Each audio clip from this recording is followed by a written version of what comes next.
Good morning. This is Apostle William D. McGee Jr. here at Fanatic Central 101 in San Antonio, Texas.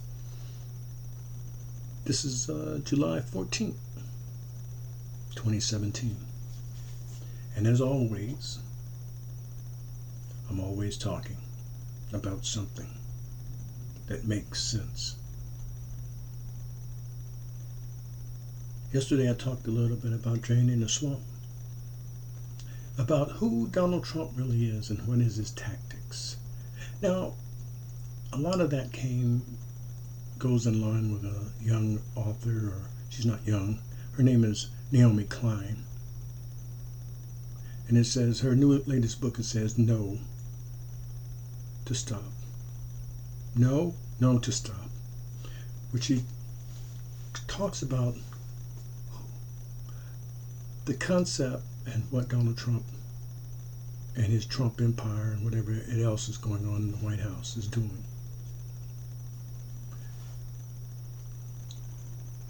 If you get a chance, she's been on Tavis Smiley. Tavis Smiley is quite taken with her in-depth knowledge about what she's talking about with Donald Trump.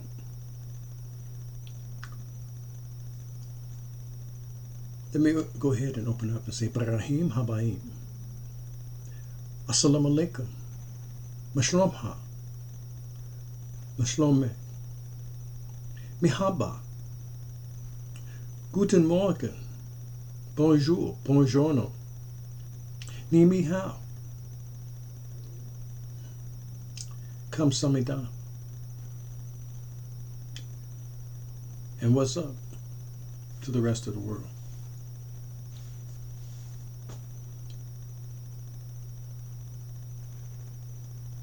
I'm thinking, do I carry on with the resistance or do I move to something else? A lot of times I come on here, I already have what I'm going to talk about because God gives it to me. As I sit here looking at the news every morning, things that really upset me. Why does the news constantly repeat things from night to day, as though we didn't hear it the first time? We have CBS, we have NBC, we have ABC, we have CNN, we have all the news, and they all run the same pattern.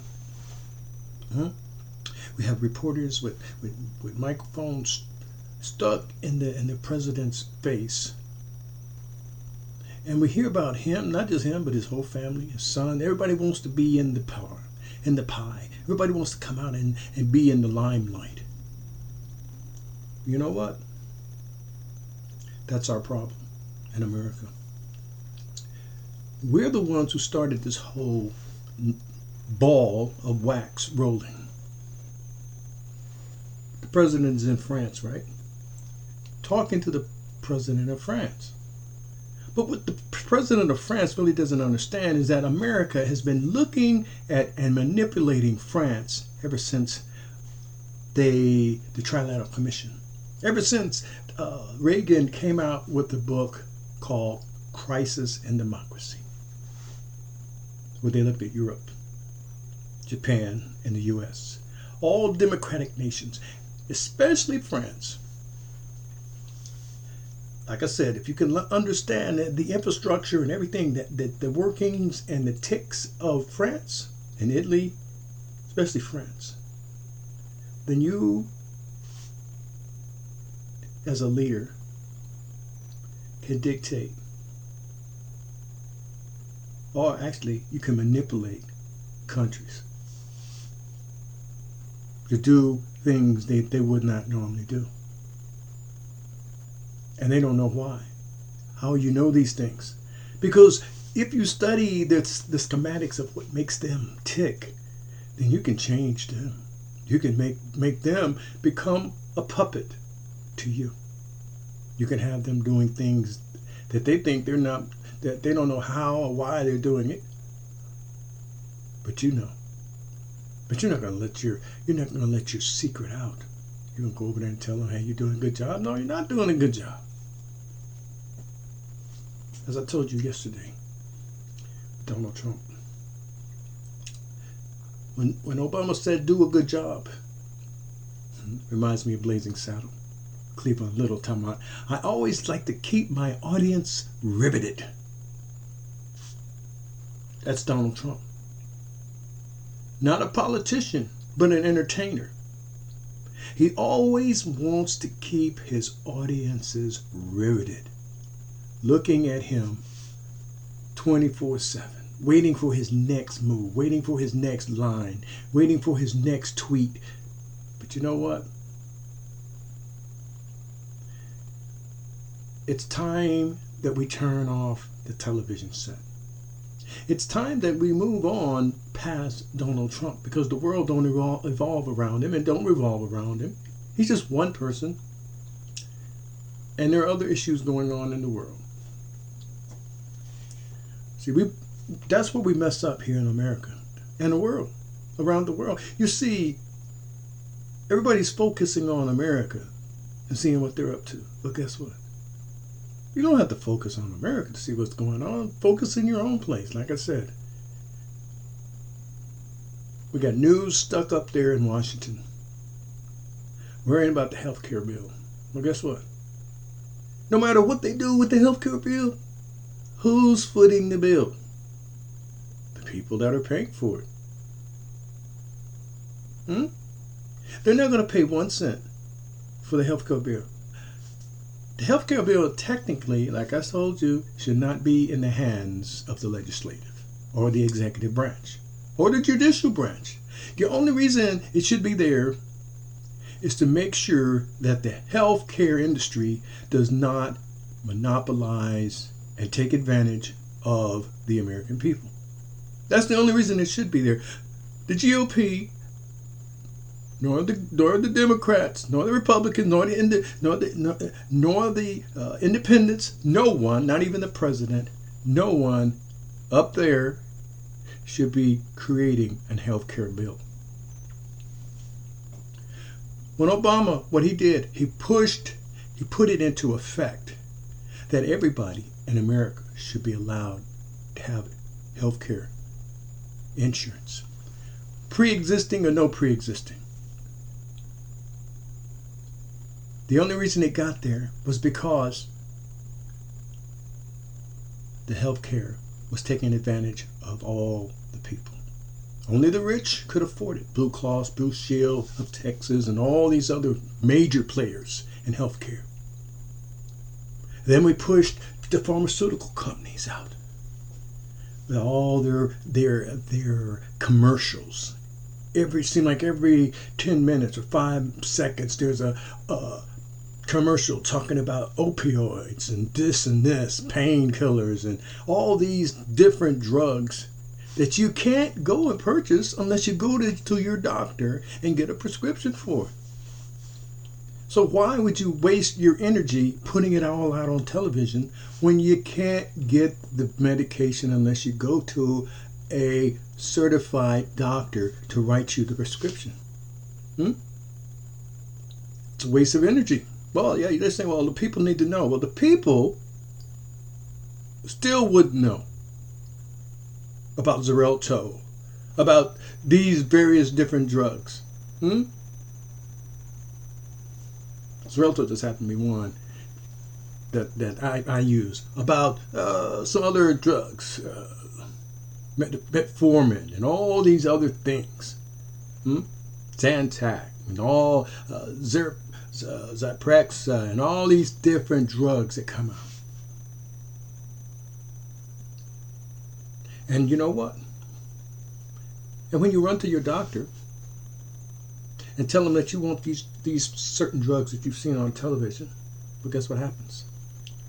That doctor and the pharmaceutical company, they're going to be real good friends. Because that's just one. Just think, if 1 million doctors out there prescribe these various drugs that they see on television, who's getting some kickbacks? Free samples. Money on the side, as Jeff Sessions was talking about. They just busted many people, many companies for healthcare and medical care fraud. Over prescribing the American people. So it's like narcotics. Instead of running heroin and marijuana and all the other hard stuff, selling it, well, that's what you're doing now. When you're over prescribing opioids beyond belief. But who is at fault? We have the pharmaceutical companies pushing it. We have the lobbyists up in Washington saying, hey, tell the FTC we need to push our product. Well, guess what? And who suffers? The American people suffer because they are the consumer. They're not the prosumers, but they're the consumers of all the things that are coming down the pipe. It's time to drain the swamp. It's time to resist on our own. Protesting won't do. Because you go up there and they'll just, it's not gonna change them. It's not gonna change Donald Trump and his forward progression. His already offensive posture. Him, Steve O'Bannon, and all the other players that are hidden. Oh, I fired them, yeah. But they don't go away. They just go off the scene. They go into the background. Everything still is the same. It's just you don't see them anymore. But they still have a major play in what's going on. In order for us to stop the madness, we have to find out what the madness is. But nobody wants to stop the madness because they enjoy living in the fantasy world, in utopia. They enjoy going to the movies and their sports games and going out and drinking and having a good time and living the life according to those who create the laws, the standards, the morals. And when those people can't follow the laws and the standards and the morals, well, guess what? They're called haters. I'm a hater. There's a whole bunch of other haters. When you get to be 61 years old, you become a hater. You know why? Because you hate seeing the world still being manipulated the same way it was when you were younger.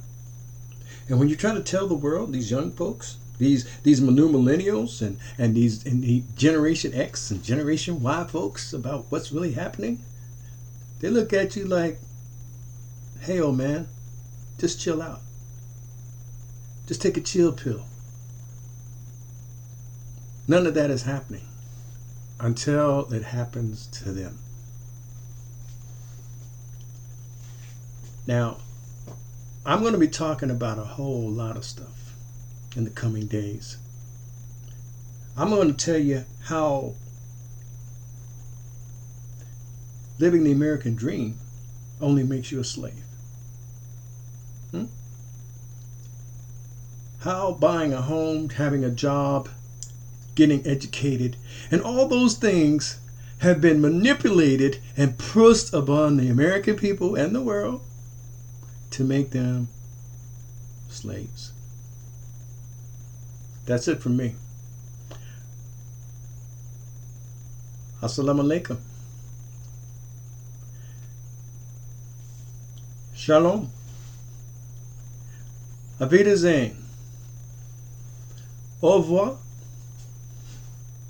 Geosili. Gule gule. And I'm out of here. Till next time.